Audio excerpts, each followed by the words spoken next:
ಗುಂಡಮ್ಮ ಹೇಗಿದ್ದೀರಾ? ಊಟ ಕೊಟ್ರೆ ಚೆನ್ನಾಗಿ ಉನಿ. ಪರವಾಗಿಲ್ಲ ಇವತ್ತು.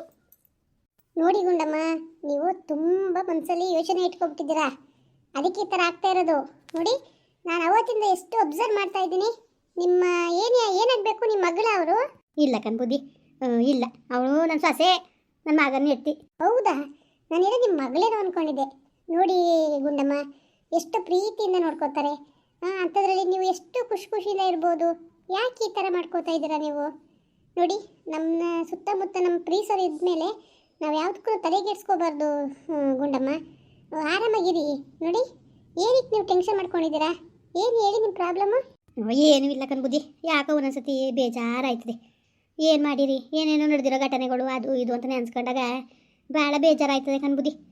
ಅದ ಇನ್ನೇನು ಇಲ್ಲ ಪಪ್ಪ, ಇನ್ಯಾವ ಥರದ್ರೂ ತೊಂದರೆ ಇಲ್ಲ ಕಣ್ಬುದ್ಧಿ. ಎಲ್ಲ ನನ್ನ ಭಾಳ ಚೆನ್ನಾಗಿ ನೋಡ್ಕೊತಾವ್ರೆ. ಇವಾಗ ನೀವೆಲ್ಲಿರೋದು? ಸಪ್ರೇಟ್ ಅವರೇ. ನೋಡಿ ಗುಂಡಮ್ಮ, ನಿಮಗೆ ನೀವು ಜನಗಳ ಜೊತೆ ಬೆರಿಬೇಕು. ಒಬ್ಬಂಟಿಯಾಗಿದ್ದಾಗಲೇ ತುಂಬ ಯೋಚನೆಗಳು, ಬೇಡದ ಯೋಚನೆಗಳೆಲ್ಲ ಬರೋದು ಮನಸ್ಸಿಗೆ. ಮುಖ್ಯವಾದ ವಿಷಯ ಏನಂದರೆ, ನಮ್ಮ ಮನಸ್ಸಲ್ಲಿ ಏನೇ ಒಂದು ದುಃಖ ಇದ್ರೂ ಅದನ್ನ ಒಬ್ಬರ ಹತ್ರ ಶೇರ್ ಮಾಡ್ಕೋಬೇಕು. ಅದು ಶೇರ್ ಮಾಡ್ಕೊಂಡಾಗಲೇ ಏನೇ ಆದ್ರೂ ಒಂದು ನೆಮ್ಮದಿ ಅಂತ ಮನ್ಸಿಗೆ ಸಿಗೋದು. ಆಯಿತಾ? ಇಷ್ಟು ಇಷ್ಟಪಡೋರು ಇದ್ಮೇಲೆ ನೀವು ಆರಾಮಾಗಿರ್ಬೋದು ಅಲ್ವಾ ಗುಂಡಮ್ಮ? ಏನಕ್ಕೆ ಟೆನ್ಷನ್ ತಗೋತಾ ಇದ್ದೀರಾ ನೀವು? ನೋಡಿ, ಈ ಥರ ಎಲ್ಲ ಟೆನ್ಷನ್ ತಗೊಳ್ಳೋ ಅವಶ್ಯಕತೆ ಇಲ್ಲ ನೀವು. ಆಯಿತಾ? ತುಂಬ ಆರಾಮಾಗಿರ್ಬೋದು. ಯಾಕಮ್ಮ, ನಿಮ್ಮ ಹತ್ರ ಇಟ್ಕೋಬೋದಲ್ವಾ? ಏನು ಪ್ರಾಬ್ಲಮ್ಮು? ಅಯ್ಯೋ, ಕರೀತಾರೆ ಕಣ್ಬುದ್ಧಿ, ಕರೀತಾರೆ. ನಾನು ಹೋಗೋಕ್ಕೆ ಇಷ್ಟ ಇಲ್ಲ. ಅವ್ರು ಬೇರೆ ಊರಲ್ಲಿ, ನಾವು ಬೇರೆ ಊರಲ್ಲಿ ಇರೋದು.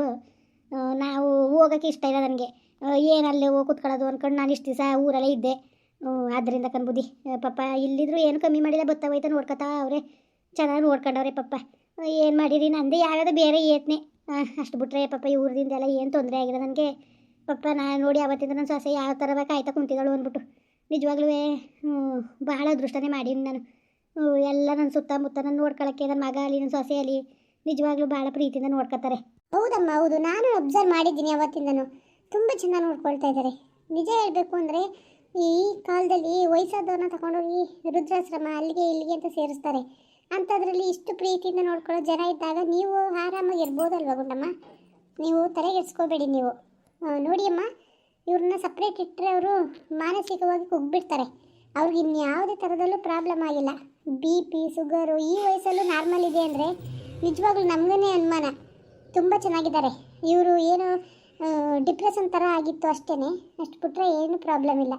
ಎಲ್ಲ ಬ್ಲಡ್ ಟೆಸ್ಟಲ್ಲೂ ಏನೂ ಪ್ರಾಬ್ಲಮ್ ಇಲ್ಲ. ಸ್ವಲ್ಪ ಬ್ಲಡ್ ಕಮ್ಮಿ ಇದೆ ಅಷ್ಟೇ. ಆಯಿತಾ? ಮತ್ತು ಸ್ಕ್ಯಾನಿಂಗಲ್ಲಿ ಕೂಡ ನಾರ್ಮಲ್ ಆಗಿದೆ.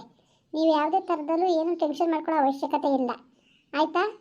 ಇವ್ರನ್ನ ಸಪ್ರೇಟ್ ಇಡೋದಕ್ಕೆ ತೊಂದರೆ ಆಗಿರೋದು ಇವಾಗ. ಅವರಿಗೆ ಜೊತೆಲಿದ್ದು ಪ್ರೀತಿ ಕೊಡೋದು ಬೇಕಾಗಿರೋದು ಇವಾಗ. ಪ್ರೀತಿ ಮುಖ್ಯ ಅವ್ರಿಗೆ. ಸರಿ ಡಾಕ್ಟ್ರೇ, ಆಯಿತು, ನಾವು ಜೊತೆ ಇರಿಸ್ಕೊತೀವಿ. ನೀವೇನು ಯೋಚನೆ ಮಾಡಬೇಡಿ ಅಮ್ಮ, ಮನಸ್ಸಲ್ಲಿ ಯಾವುದೇ ನೋವನ್ನು ಇಟ್ಕೋಬೇಡಿ. ಏನಾದರೂ ಒಂದು ನೋವಿದ್ರೆ ಅದನ್ನು ಆದಷ್ಟು ಬೇಗ ಮನಸ್ಸಿಂದ ಕಮ್ಮಿ ಮಾಡ್ಕೊಳ್ಳಿ, ಅವಾಗೆಲ್ಲ ಸರಿಯಾಗುತ್ತೆ. ಸರಿ ಡಾಕ್ಟ್ರೆ, ಆಯಿತು. ಅಯ್ಯೋ, ನಿಜವಾಗ್ಲೂ ಇಷ್ಟು ಚೆನ್ನಾಗಿ ಮಾತಾಡ್ತಿರಲ್ಲ, ನಂಗೆ ಭಾಳ ಖುಷಿ ಆಯಿತು. ನೀವು ಬಂದಾಗ ಯಾವ ಥರ ಇದ್ರಿ, ಇವಾಗ ಯಾವ ಥರ ಇದ್ದೀರಾ ನೋಡಿ, ಏನು ಪ್ರಾಬ್ಲಮ್ ಇಲ್ಲಮ್ಮ. ನೀವು ಧೈರ್ಯವಾಗಿ ಇವತ್ತು ಡಿಚಾರ್ಜ್ ಮಾಡ್ತೀವಿ, ಹೋಗ್ಬೋದು ನೀವು. ಅಯ್ಯೋ, ಮೊದಲು ಡಿಚಾರ್ಜ್ ಮಾಡಿ ಬುದ್ಧಿ ಕೈಯೆಲ್ಲ ನಾವು ಓದ್ಕೊಬಿಟ್ಟದ್ದು, ಚುಚ್ಚಿ ಮಾಡಿಬಿಟ್ರು ಹೊತ್ತಾಗೆ. ನಿಮ್ಮ ಒಳ್ಳೇದಕ್ಕೆ ಅಲ್ವಮ್ಮ ಅದೆಲ್ಲ ಮಾಡಿದ್ದು. ಪಾಪ ನಿಮಗೆ ಆರೋಗ್ಯ ಸುಧಾರಿಸ್ಲಿ ಅಂದ್ಬಿಟ್ಟಲ್ವಾ? ನಿಜ ಕಣ್ಬುದ್ಧಿ, ನಿಜ. ನಿಜ ನಿಜ. ಎಷ್ಟೊಂದು ಡಿಚಾರ್ಜ್ ಮಾಡಿರಿ? ಇದು ಇವಾಗ ನೋಡಿ ಅಮ್ಮ, ಬಿಲ್ ಹಾಕ್ಸ್ಬಿಟ್ಟು ಬಿಲ್ ಪೇ ಮಾಡಿಬಿಡಿ. ಎಷ್ಟಾಗಿದೆ ಕೇಳಿಬಿಟ್ಟು ಬಿಲ್ ಪೇ ಮಾಡಿ. ನೆಕ್ಸ್ಟ್ ಕರ್ಕೊಂಡು ಹೋಗೋದೆ, ಏನಿಲ್ಲ, ಸ್ವಲ್ಪ ಮೆಡಿಸಿನ್ಸ್ ಬರ್ಕೊಡ್ತೀನಿ, ಅದನ್ನ ಮೆಡಿಕಲಲ್ಲಿ ತಗೋಬಿಡಿ. ಆಮೇಲೆ ಒಂದು ಟ್ಯಾಬ್ಲೆಟ್ ಕೊಡ್ತೀನಿ, ಇದು ಕಂಟಿನ್ಯೂ 3 ತಿಂಗಳು ಕುಡಿಬೇಕು. ಆಯಿತಾ? ಅದು ಸ್ವಲ್ಪ ಬ್ಲಡ್ ಕಮ್ಮಿ ಇದೆಯಲ್ಲ, ಅದರಿಂದ ಅದು ಓಕೆ. ಆಮೇಲೆ ಮತ್ತೆ ಸೊಪ್ಪು, ತರಕಾರಿ, ಹಣ್ಣು, ಫ್ರೂಟ್ಸು ಎಲ್ಲ ಚೆನ್ನಾಗಿ ಕೊಡಬೇಕು. ಆಯಿತಾ? ಸರಿ ಬುದ್ಧಿ, ಆಯಿತು, ಎಲ್ಲನೂ ಕೊಡ್ತೀವಿ. ಎಲ್ಲಕ್ಕಿಂತ ಹೆಚ್ಚಾಗಿ ಪ್ರೀತಿಯಿಂದ ನೋಡ್ಕೊಳ್ಳಿ, ಅದೇ ಅವ್ರಿಗೆ ಬೇಕಾಗಿರೋದು. ಒಬ್ಬಂಟಿಯಾಗಿರೋಕ್ಕೆ ಬಿಡಬೇಡಿ ನೀವು, ಸರಿನಮ್ಮ? ಆಯಿತು ಸರ್.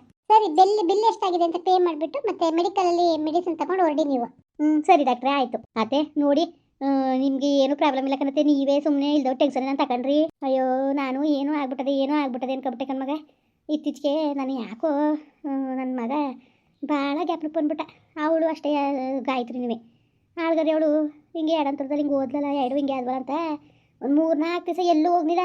ಅಕ್ಕಪಕ್ಕದಲ್ಲಿ ಕುತ್ಕೊತಿದ್ದೆ, ಹೋಗಿ ಜಾವ ಮಾರಾಟಿದ್ದಕ್ಕೆಲ್ಲವ ಅವಮ್ಮ ಊರಿಗೆ ಹೊಂಟೋಯ್ತು.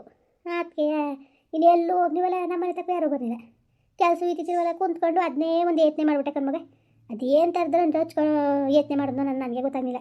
ಅದರಿಂದ ಎಲ್ಲ ಹಿಂಗೆ ಆಗ್ಬಿಟ್ಟೈತೆ ಕಣ್ಮಗ. ಅತ್ತೆ ಅದನ್ನೆಲ್ಲ ಯತ್ನೆ ಮಾಡಿದ್ರೆ ಈಗ ಸರಿ ಆದದ? ಯೋಚನೆ ಮಾಡಿ ಸರಿಯಾಗದಿದ್ರೆ ಏನು ಬೇಕಾದ್ರೂ ಮಾಡೋದ, ಅದು ಸರಿಯಾಗಂತದಲ್ಲ ಕಣತೆ. ನೀವು ಯಾಕೆ ಅಷ್ಟೊಂದು ಟೆನ್ಷನ್ ತಗೋತೀರಿ? ಸುಮ್ಮನಿರಿ, ಟೆನ್ಷನ್ ತಗೋಬೇಡಿ ನೀವು. ನೋಡಿ ಪಾಪ ನಿಮ್ಮಿಂದ ಏನು ತಪ್ಪಿರೋದು, ಅವರು ಎಡಂತರದಲ್ಲಿ ಹೋದ್ರು. ಮಾಡಿದ್ರೆ ಆಗಬಾರ್ದು ಆಯ್ತದೆ ನನಗೆ. ಅವ್ರನ್ನ ಯಾರು ಮಾಡಬಾರ್ದು ಮಾಡಿ ಅಂತ ಹೇಳಿದ್ದು ಹೇಳಿ? ಯಾರು ಏನು ಕಮ್ಮಿ ಮಾಡಿದ್ರು? ಈಗ ಭಾಗ್ಯಮ್ಮ ಚೆನ್ನಾಗಿ ನೋಡ್ಕೊತಿತ್ತಿಲ್ವಾ ಅಕ್ಕನ? ಅದಕ್ಕೆ ಇರ್ಬೋದಾಗಿತ್ತಾನೆ. ಹೋಗಿ ಮಗಳ ಮನೆಗೆ ಸೇರ್ಕೊಂಡು ಹೊಳಿ ಮೈನ್ ಕೈ ಕೊಲೆಯಬೇಕು ಅನ್ನೋದು ಏನಿತ್ತು? ಅಯ್ಯೋ, ಅವ್ಳ ಕೈಯಾರ ಅವ್ಳ ಜೀವ ಹಾಳು ಮಾಡ್ಕೊಬಿಟ್ಲು ಕಣವ. ನಂಗೆ ನಿಜವಾಗ್ಲೂ ಮಗ ಇವನೇನೋ ಬಿಡು, ಅವ್ನ ಕೈಯಾರ ಅವ್ನ ಕಾಲಿಲ್ಲ ಅಂದ್ಕೊಂಡು ಯತ್ನೆ ಮಾಡ್ಕೊಂಡು ಹೋಗಿ ಬಾವಿ ದೊಡ್ಕವಲೆಗೆ ಬಿದ್ದವ್ನು ಸತ್ತೋದ. ನನಗೆ ಅವನ ಬಗ್ಗೆ ಯತ್ನೆ ಇಲ್ಲ. ಇವಳು ಒಂದು ಉಳ್ಕಡಿ ಏನಾದ್ರು ಚುಚ್ಕೊಂಡ್ರುವೆ ನೋವು ಅನ್ನೋಳು ಭಾಳ ಸೂಕ್ಷ್ಮವಾಗಿದ್ಲು. ಹಿಂಗೆ ಆಗೋಯ್ತಲ್ಲ ಅಂತ ನಂಗೆ ಅದೇ ಒಂದು ಯತ್ನೆ ಕಣ್ಮಗ. ನಿಜವಾಗ್ಲೂ ಸಾಯ್ಬೇಕಾದ್ರೆ ಅದೆಷ್ಟು ಸಂಕಟದಿಂದ ಸತ್ಲು, ಎಷ್ಟು ಕಷ್ಟ ಅನ್ಬೋಸಿದ್ಲು ಅಂತ ನೆನ್ಸ್ಕೊಂಡ್ರೆ ನಿಜವಾಗ್ಲೂ ಭಾಳ ಬೇಜಾರಾಯ್ತದೆ ನನಗೆ. ಅಯ್ಯೋ ಕರ್ಮ, ಇವೆಲ್ಲ ಯಾವ ಎತ್ತು ತಂದೆ ತಾಯಿಗಳಿಗೆ ಹಿಂಗೆ ಶಿಕ್ಷೆ ಕೊಡಬೇಡ್ದು ದೇವರು. ನಾವು ಬೇಕಾದ್ರೆ ಅವ್ರ ಕಣ್ಣು ಮುಂಗಡೆ ಹೊಂಟೋಗದ, ನಮ್ಮ ಕಣ್ಣು ಮುಂಗಡೆ ನಾವೆತ್ತು ಮಕ್ಕಳು ಹೋಯ್ತಾರೆ ಅಂದ್ರೆ ಅದನ್ನು ಸಹಿಸೋಕ್ಕೆ ಯಾವ ತಾಯಿಂದನೂ ಸಾಧ್ಯ ಇಲ್ಲ ಕಣವ, ಯಾವ ತಾಯಿಂದನೂ ಸಾಧ್ಯ ಇಲ್ಲ. ಏನು ಹಣೆ ಬರಾಯ್ತು, ಆಯಿತು ಹೋಯ್ತು. ನೀವು ಅದನ್ನೇ ಯತ್ನೆ ಮಾಡ್ಕೊಂಡು ನಿಮ್ಮ ಮರ ಗೆಳದು ಮಾಡ್ಕೊಳ್ಳೋದ್ರಲ್ಲಿ ಏನು ಅರ್ಥ ಇದ್ದದತ್ತೆ? ಸುಮ್ಮನಿರಿ ಆಯಿತು. ಪಾಪ ನೀವು ಮಾಡೋಷ್ಟೆಲ್ಲ ಮಾಡಿದಿರಿ, ಏನು ನೀವು ಇನ್ನೇನು ಮಾಡೋಂಗಿರೋದು? ನೀವು ಇವಾಗ ಯತ್ನೆ ಮಾಡಿದ್ರೆ ಬರ್ತದ? ಸರಿ ಬರೋಂಗಿದ್ರೆ ಬೇಕಾದ್ರೆ ಯತ್ನೆ ಮಾಡೋದ ಕೂತ್ಕೊಂಡು, ಎಲ್ಲರೂ ಕೂತ್ಕೊಂಡು ಯತ್ನೆ ಮಾಡೋದ, ಅದು ಸರಿಯಾಗಂಥದ್ದಲ್ಲ. ಎಷ್ಟು ಯತ್ನೆ ಮಾಡಿದ್ರು ಅಷ್ಟೇ. ಸುಮ್ಮನೆ ಯಾಕೆ ತಲೆಗೆಡ್ಸ್ಕೋಬೇಕು? ಸುಮ್ಮನಿರಿ, ಬೇಜಾರು ಮಾಡ್ಕೋಬೇಡಿ ನೀವು. ನಡೀರಿ ಊರಿಗೆ ಹೋಗದ, ಅಲ್ಲಿ ಇರಿವ್ರಂತೆ. ಅಯ್ಯೋ ಬೇಡ, ಹೋಗು ಮಗ, ಊರಿಗೆ ಕರ್ಕೊಂಡು ನಡೀರಲ್ಲ. ಅತ್ತೆ ಸುಮ್ಮನೆ ಬನ್ನಿ, ಪ್ರಮೋದನ ಮದುವೆಗಿದ್ವೆ ಕಳ್ಕೊಂಡು ಬೇಕಾದ್ರೆ ಹುಷಾರ ಆದ್ಮೇಲೆ ಬೇಕಾದ್ರೆ ಹೋಗಿವ್ರಂತೆ. ನೀವೇನು ಹಿಂಗಾಡಿರಿ ನೀವು? ಯಾಕೆ ಹಿಂಗಾಡಿರತ್ತೆ? ಬನ್ನಿ ಸುಮ್ಮನೆ ನೀವು. ಅಯ್ಯೋ ಹಂಗಲ್ಲ ಕಣವ, ಹಂಗೂ ಇಲ್ಲ ಇಲ್ಲಿ ಗಂಟೆ ಆಗಿ ಸಾಕು. ನೀವು ಒಬ್ಬಂಟೆಗಿರ್ಬೇಕು, ನಾನೇ ಬರ ಏನಿಲ್ಲ. ರಾಜುನು ಹೇಳವ್ರೆ ಕರ್ಕಬ ಡಿಚಾರ್ಜ್ ಮಾಡಿದ್ಮೇಲೆ ಅಲ್ಲಿಗೆ ಅಂತವ. ಅತ್ತೆನೂ ಫೋನ್ ಮಾಡಿತ್ತು, ಬೇಕಾದ್ರೆ ಫೋನ್ ಮಾಡ್ಕೊಡೋಣ. ಯಾಕೆ ಹಂಗಾಡಿರತ್ತೆ ನೀವು? ಬರ್ನಿಲ್ಲ ಅಂದ್ರೆ ಮಾತ್ರ ನಾನು ಸಾಯಿ ಗಂಟು ಮಾತಾಡಕ್ಕಿಲ್ಲ ನಾನು. ಅಯ್ಯೋ ಅವ್ವ, ಈಗ ನನ್ನ ಮಗನ ಕಳ್ಕೊಂಡು ಅನ್ಬೋಸಿರೋ ಸಾಕು. ನೀನು ಹಿಂಗೆಲ್ಲ ನಿನ್ನ ಬಾಯಲ್ಲಿ ಬರಬಾರ್ದು. ನೀನು ಬಾಳಾಡ್ ಬದುಕಾಡು ನೀನು. ನಿನ್ನ ಬಾಯಿಲಂಗೆಲ್ಲ ಮಾತಾಡ್ಬಿಡ್ಕೊಂಡು ಒಂದು ದಮ್ಮ ನೀನು ಕಾಲು ಕಟ್ಕೊತೀನಿ. ಭಾಳ ನೋವಲ್ಲಿ ನಾನು ಅದು ಬಂದ್ರತ್ತೆ. ನೀವು ಸುಮ್ಮನೆ ನೀವು ಹಿಂಗೆಲ್ಲ ಮಾತಾಡೋದು ನನಗೆ ಬೇಜಾರಾಯ್ತದೆ. ಗಿರಕಿಲ್ಲ ಅಂದರೆ ಆವತ್ತಿಂದ ಎಷ್ಟು ಭಯ ಆಗಿತ್ತು ಗೊತ್ತಾ? ಏನೋ ಎಂತೋ ಅಂತವ. ಬನ್ನಿ ನೀವು ಸುಮ್ಮನೆ ಹಿಂಗೆಲ್ಲ ಆಟ ಮಾಡ್ಬಿಡಿ. ನೀವು ನಿಮ್ಮ ದಮ್ಮ ಅಂತೀನಿ. ಏನು ಉಣ್ಬಾರ್ದು ಉಣ್ಕೊತಿತ್ತಿಲ್ಲ ನೀವು. ಸರಿ ಬಿಡಿ, ಸುಮ್ಮನೆ ನೀವು ಇನ್ನೆಲ್ಲೂ ಹೋಗೋದು ಬೇಡ. ನೀವು ಬಂದಲ್ಲಿರಿ ಅಷ್ಟೇ ನಾನು ಕೇಳ್ಕೊಳ್ಳೋದು.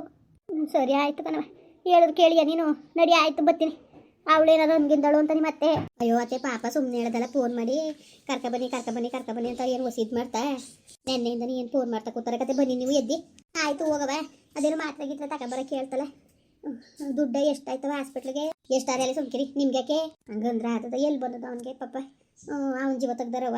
ಸುಮ್ಮನೆ ಇರತ್ತೆ ನೀವು ತಲೆಗೆಡ್ಸ್ಕೊಬೇಡಿ. ನೀವು ಯಾಕೆ ಹಿಂಗಾಡಿರಿ? ನೀವೆಲ್ಲಿ ತಂದು ಕೊಟ್ಟಿರಿ ಕಾಸು? ಅದೇ ಕಣವ, ಅದೇ ಸುಮ್ಕಿರಿ ನಂತವು. ನಾನು ಕೆಲಸ ಮಾಡಿದ್ದು ಅದು ಇದು ಮುಟ್ಕೊಳ್ದು ಅದು ಇದು ಗೊತ್ತಿತ್ತಲ್ಲ. ನಾನು ₹1 ಖರ್ಚು ಮಾಡಿಲ್ಲ. ಅದಕ್ಕೆ ಹಿಂಗಿರೋದು ನೀವು. ಅಚ್ಚುಕಟ್ಟಾಗ ಹಣ್ಣು ಹಂಪಲು ತಿನ್ಕೊಂಡು ಚೆನ್ನಾಗಿ ಯತ್ನೆ ಮಾಡ್ದೆ ಇದ್ದಿದ್ರೆ ಆಯ್ತಿಲ್ಲ. ನೀವು ಯತ್ನೆ ಅಂಟಿಸ್ಕೊಂಡು ಹೆಂಗೆ ಆಗಿರೋದು? ಸರಿ ಆಯಿತು, ನೋಡ್ತೀನಿ ತಡ್ರಿ. ಮೆಡಿಕಲಲ್ಲಿ ಮಾತ್ರೆ ಯಾವ ಬರ್ಕೊಟ್ಟರು? ಸರಿ ಕಣವ ಆಯಿತು. ಮುಂದುವರಿಯುವುದು. ಪ್ಲೀಸ್ ಲೈಕ್ ಮಾಡಿ, ಕಮೆಂಟ್ ಮಾಡಿ, ಸಬ್ಸ್ಕ್ರೈಬ್ ಮಾಡಿ.